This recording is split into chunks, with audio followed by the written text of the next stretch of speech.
So thank you all for joining us today for our latest PAVE Weekly virtual panel, Making the Case for Safety Cases.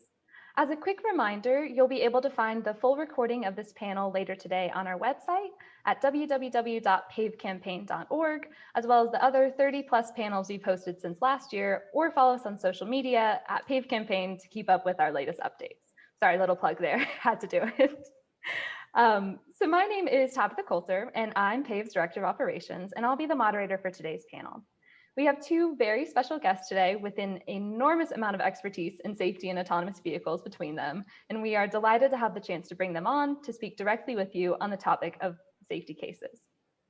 So our first panelist is Jack Weast, Principal Engineer and Chief Architect of Autonomous Driving Solutions at Intel and Mobileye.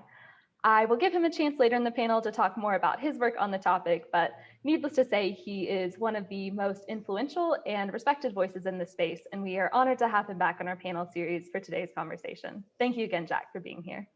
Thank you, Tabitha. It's a pleasure to be here. And our second panelist is Mike Wagner, CEO and co-founder of EdgeCase Research. Mike's own experience with autonomous vehicles is similarly impressive and long-standing as Jack's. And again, I'll let him get into more details throughout the panel, but we're really lucky to have him too. Mike, great to have you with us today. Thanks so much, Tabitha. Yeah, thank you both. So I do have to say this was a very popular topic among our audience. We received a range of questions during registration, so we're going to do our best to cover this fascinating and broad topic in today's webinar. If this conversation does pique your interest in the topic of safety and autonomous vehicles, remember you can check out our PAVE resource library or the Intel or EdgeCase Research websites to find more of the leading papers and talks on the subject.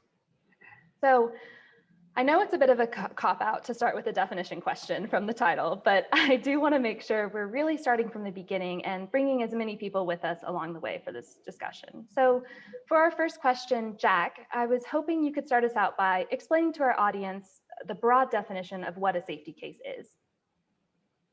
Sure, I'd be happy to, and I know Mike will help out with a formal definition from a standard that EdgeCase has been leading recently. But really, a safety case is a structured argument that provides evidences on why the product you believe you built achieves the safety goals you set for it. And I think that's an important thing to remember. It's not about perfect safety. A safety case is just as much about documenting risk, where you know about it, how you're mitigating it, and what level of risk you are achieving by design in your system. And so the safety case is a structured way to set those goals, provide argumentation on why you believe you've met them. Thanks, Jack. Mike, like Jack said, I know you have things to contribute there, and I was hoping too you could talk about the historical element of safety cases. Maybe speak to where the concept of a safety case came from historically and how it's been evolving prior to being applied to autonomous vehicles.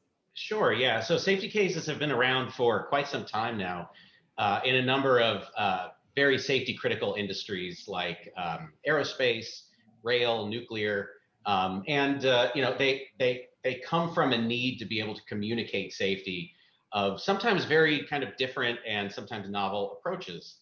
And so there's a lot of great research that has been brought along, again, going back 20+ years from some of those industries that goes into everything from, you know, how to best structure those safety cases to notation and other kind of tools that you might want to use to build and communicate them. Jack, do you have anything to add there too on the history side of things? No, I think what's interesting, actually, Mike mentioned aviation, and here we are talking about autonomous vehicles. And so an interesting thing happened in the introduction of automation technologies in the aerospace industry in the early 90s, is there started to be some challenges with it. It was new technology. Sometimes the pilots or cockpit crew wasn't clear about the capabilities, how it should work, when it should not work, is it engaged or disengaged or whatever. And so the FAA did something really interesting. For the very first time, they created a team called the Commercial Aviation Safety Team, or CAST, who was tasked with not looking at crashes and figuring out what happened and why to make sure that doesn't happen again, but to proactively and in advance identify potential risks introduced because of the introduction of automation technology and define mitigations by design prior to deployment of those future automation technologies. The impact was incredible. The preceding 20 years since the creation of that team are amongst the safest in the history of the avionics industry. And I think we would do well to learn from that, and that the proactive identification and mitigation of risk, which is really at the heart of a safety case, is something that the automotive industry can do well to adopt as well. Yeah, that's really interesting. And I think given that kind of framework on what a safety case is and its origins, now I would like to kind of narrow in on how it applies to autonomous vehicles.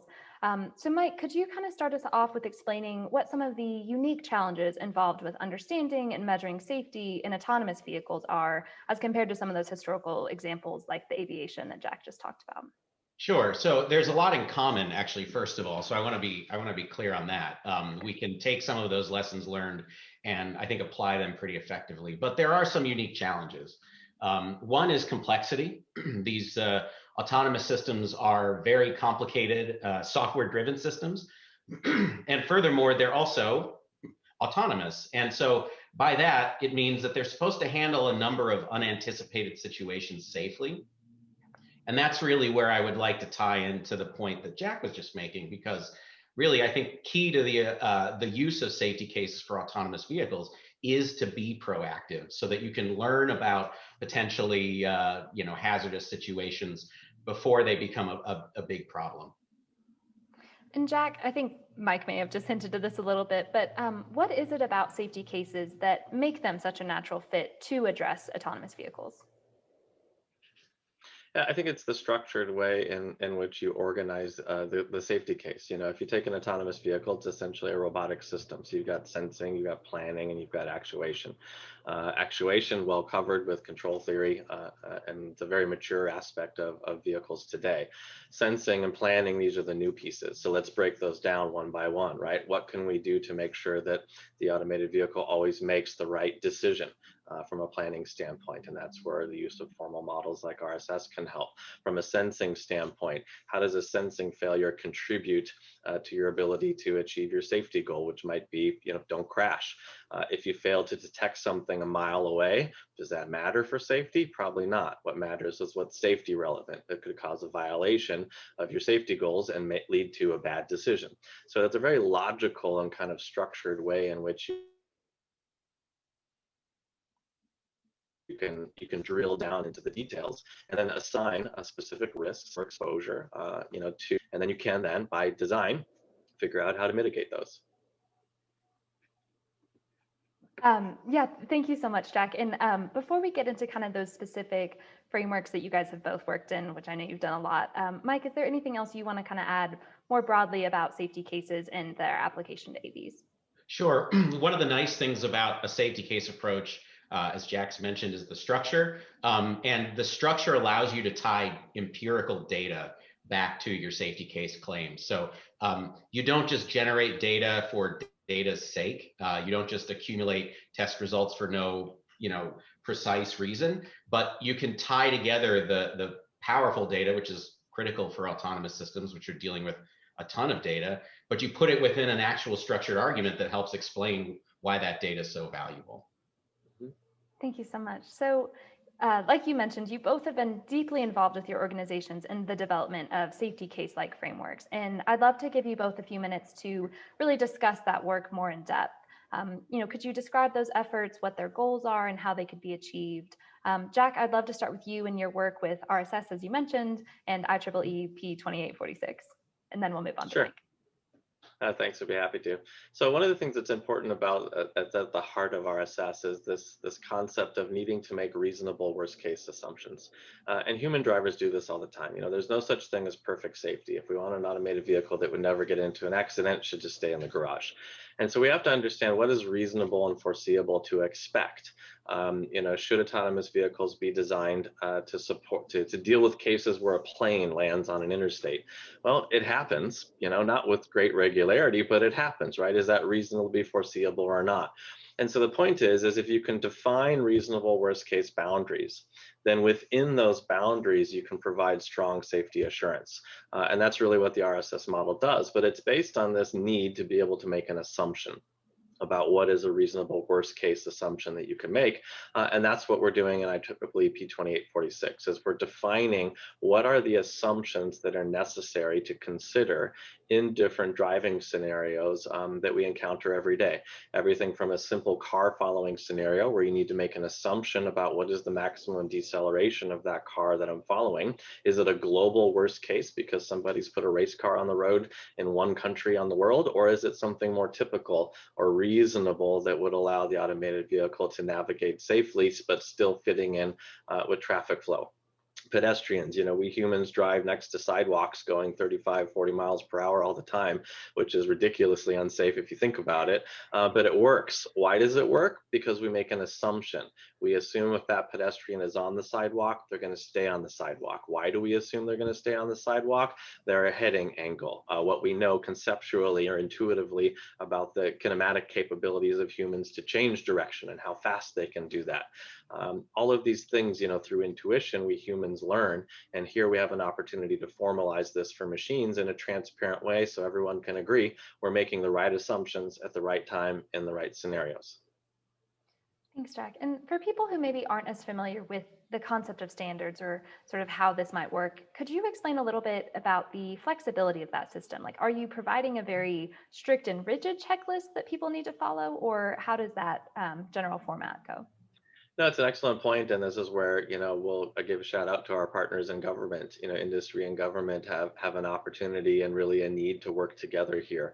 And so industry's role is to provide industry consensus-based standards that provide a framework for governments then to put together the regulatory structure to allow the commercial deployment of these vehicles.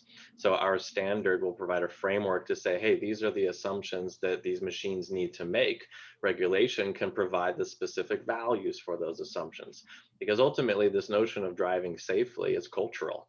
Driving safely in China might mean something very different than driving safely in the US. I know from my friends in Europe, Italians have a very different view of driving safely than the Germans. And so driving is a cultural attribute. And so these standards provide frameworks, and so that the cities, communities, and governments in which we live, can customize and tune those accordingly so that it matches well the desires of the societies in which these products will be deployed. Thank you, Jack. That's really helpful. Now, Mike, could you discuss the UL 4600 standard that Edge Case Research has created, and similarly, what's going on there? Sure thing. And I just want to follow on to the cultural point Jack just made by saying that, we're from Pittsburgh, so we have the Pittsburgh left that we make in front of, so I completely understand his point on that.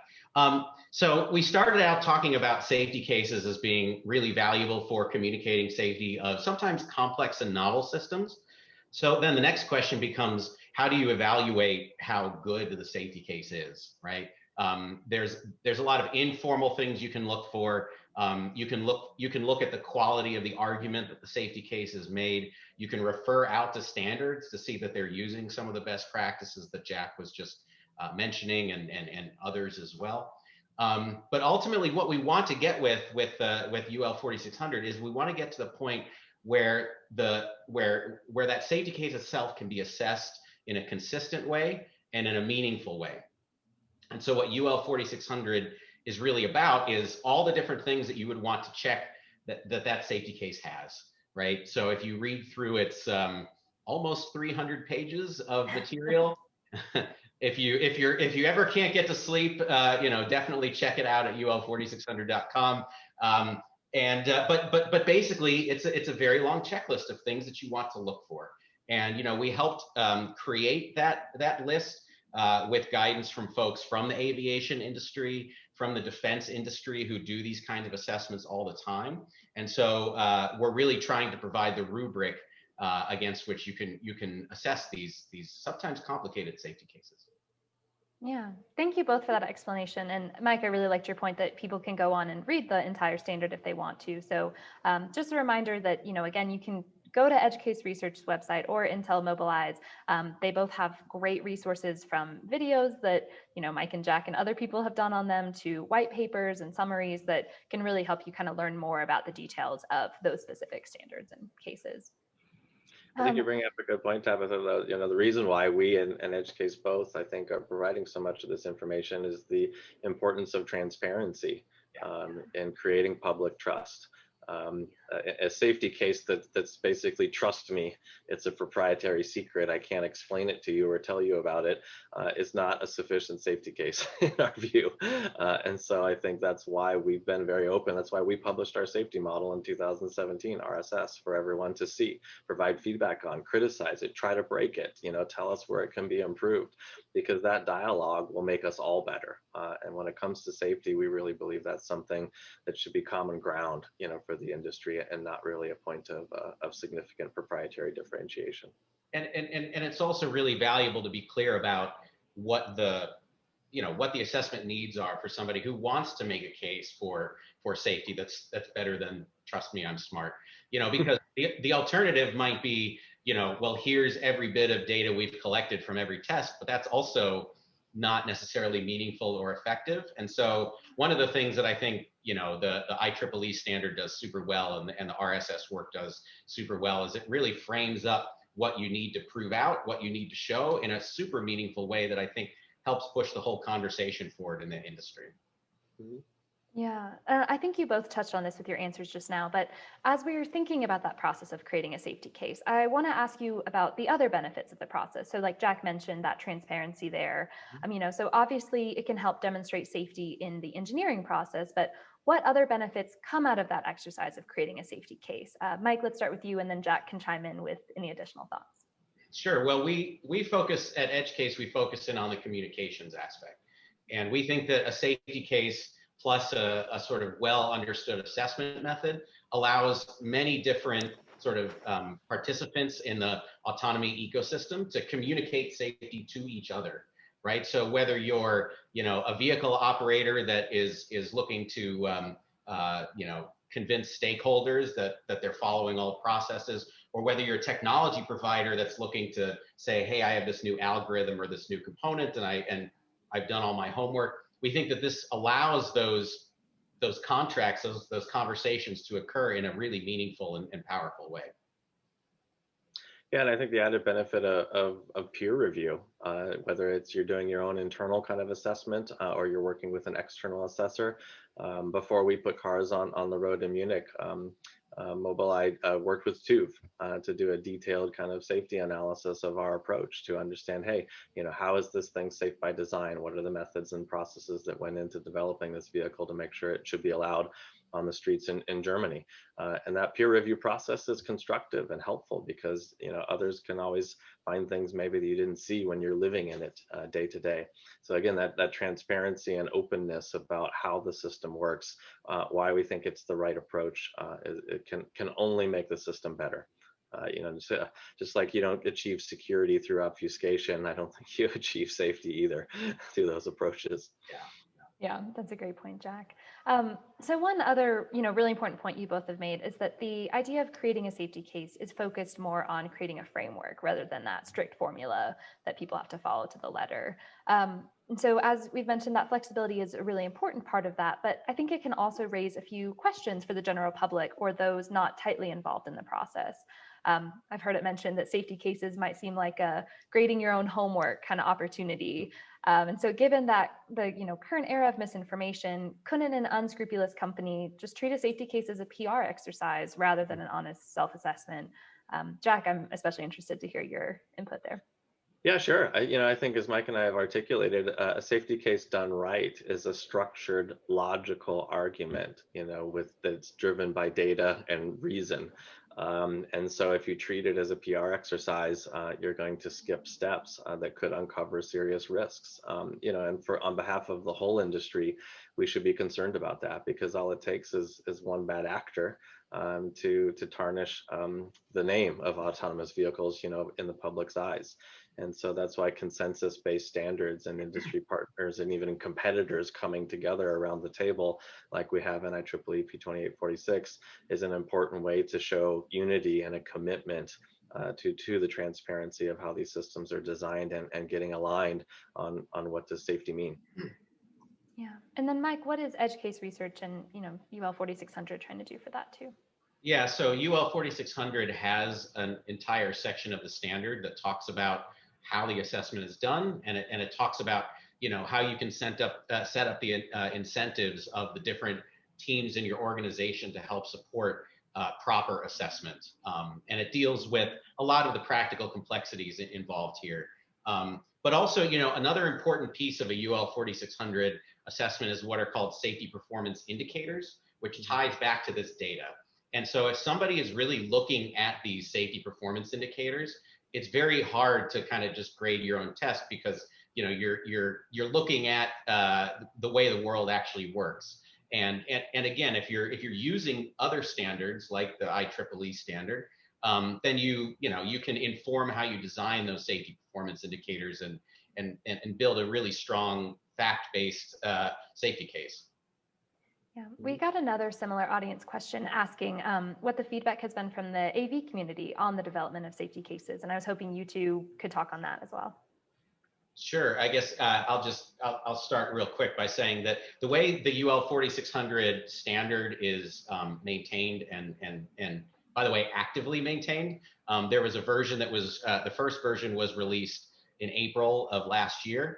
And there's a new version with a lot of great feedback from the industry that's already being worked on today. And it's worked on by a standards technical panel that's made up of industry experts, so practitioners in the AV world, not just developers, also insurers and other stakeholders. So they're very actively involved in what goes in the standard, which is, I think, critical. Yeah, and Jack, I know you do a lot of similar reaching out across the industry, if you want to talk on that too.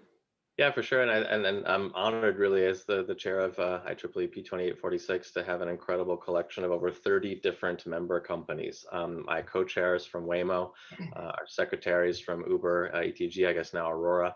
But we also have OEMs, we have tier ones, we have universities, we have government agencies like NIST, and we have representation from Asia, from US, from Europe. And so it's really one of the widest collections of different constituents, both startups and traditional established companies that are all at the table together. Many of them are looking across the virtual table, if you will, at a competitor, but we're realizing that there's a common good and a common need here for companies to come together around this notion of understanding what does safety mean. And so I'm overjoyed by that support. And I think, like Mike said, also, I think it's important to note, and IEEE is a great home for these kinds of standards as well, because the technology is innovating so quickly. I think it's naive of us to think that we could put out a standard that sort of defines safety and then it's good for a period of 7 years. But in other standards organizations that have much slower cadences, that have mandatory cooling off periods and things like this, where you can't revise the standard very quickly, it doesn't really match, the nimbleness in which the industry is innovating. And so organizations like IEEE, and UL both support the ability to quickly iterate on an annual basis. So we're looking forward to releasing our first public version, our 1.0, if you will, of 2846 this year. So stay tuned for that. But we've already got a list of things we're planning on doing in quick succession for the next version, because the technology is advancing at a quick pace, and the standards need to catch up and keep up. And just to add one really quick thing, some folks in the audience who maybe haven't checked out these different standards might think that they're somehow, in competition with each other. So Jack helps out with the UL standard, EdgeCase helps out with the IEEE standard. There's a lot of ground to cover here. And if you think about these things the right way, they fit together. And I'd say, to get back to your question, strong engineers are thinking about each of these different problems, and that's a great sign. Mm-hmm. I think that's a really important point you make about the, coming together to work on these things, which speaking of with PAVE, I don't think it would be a PAVE panel unless we talked about public trust in autonomous vehicles. So we had some friends at USDOT submit a few questions on this topic. And, for us, it's a very important part of our mission to spread public education. So kind of given all the information we've discussed so far today, as we start to wrap up, what do members of the public need to know to determine whether a safety case has earned their trust? How can the public make those determinations? And how does that relate to the trust more broadly? Mike, do you want to start us off with that one? Sure, I'd be happy to. So the way that EdgeCase helps to create safety cases with some of our customers involves pulling together a lot of tried and true kinds of approaches that we mentioned, going back 20 plus years in those different safety critical industries. We don't get rid of any of those great ideas. We integrate them into the safety case so that well understood safety is baked into these systems from the ground up. And then for the new kinds of novel algorithms that are specific to autonomy, we take very, I think, powerful approaches, again, very data driven, and we bring experts together to be able to adopt and accept these different approaches that are a little bit different, but we're very transparent about it, and we definitely include industry in the loop so that we can build buy-in and constantly improve them. So, I think when it comes to the public, the idea is that although a lot of the technology driving the vehicles is new, it has to be new, a lot of the safety approaches that work great are very well understood, and fitting them together in a smart way is what's being done, to be honest. That absolutely makes sense. Jack, I know you've done some other research into trust with AVs, so I hate to limit you to just a couple minutes, but if there's anything you want to add there too about trust. Yeah, sure. I think let's add the human element into this. We did some research around trust in autonomous vehicles a couple years ago. And if you just think about a dictionary definition, if you look up the definition of trust, it talks about a belief in the character, strength, or truth in something. And these are attributes that we don't often apply to machines, but essentially that's what we're asking, the public to do. And so I think that's part of the challenge, that industry has, is trust is inherently a human emotion in our cycle, in our minds, that we attribute to other people, but not necessarily to machines. And so I think I'll hit back on transparency again, but I think also exposure to the technology is going to go a long way to increasing the public trust and confidence. Driver assistance systems are about to get a lot better. We're going to make a huge leap from just traditional automatic emergency braking type things to driver assistance systems like mobilized supervision, where it's basically like having a level 4 vehicle and its capabilities, but under your human oversight. Where really you pick any destination, you go point to point, and you're still in the loop, you're still observing and providing oversight into how the performance of the vehicle, or how the vehicle is operating. But it's the same technology, it's the same algorithms, it's the same sensors. And so as consumers start to get more and more exposure to these new kinds of next generation driver assistance systems, which really are much closer to like how a level 4 system works, they'll get that familiarity and confidence in how the technology works. Absolutely. Mike, any other final kind of thought you'd like to leave people with?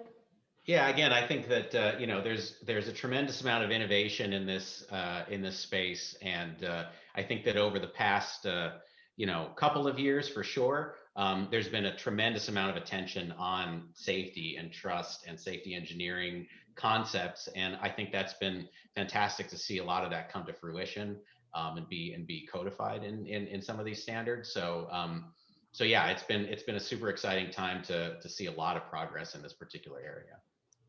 Absolutely. And, as Jack kind of mentioned, we've got a lot to look forward to for this year of what's going to be coming down the line for both of you. So definitely encourage our audience to keep tabs on what, both of our panelists are doing in those organizations, because we think there's going to be a lot coming in 2021. Yeah. Sure. Yeah. Well, I think we're really nearing the end of our time together, so I'm going to go ahead and wrap it up instead of getting deep down into another question. But Mike and Jack, thank you both again for taking the time to join us today. This has been very insightful and very helpful, and we really appreciate your time. Thank you so much. Pleasure. Thank you, Tabitha.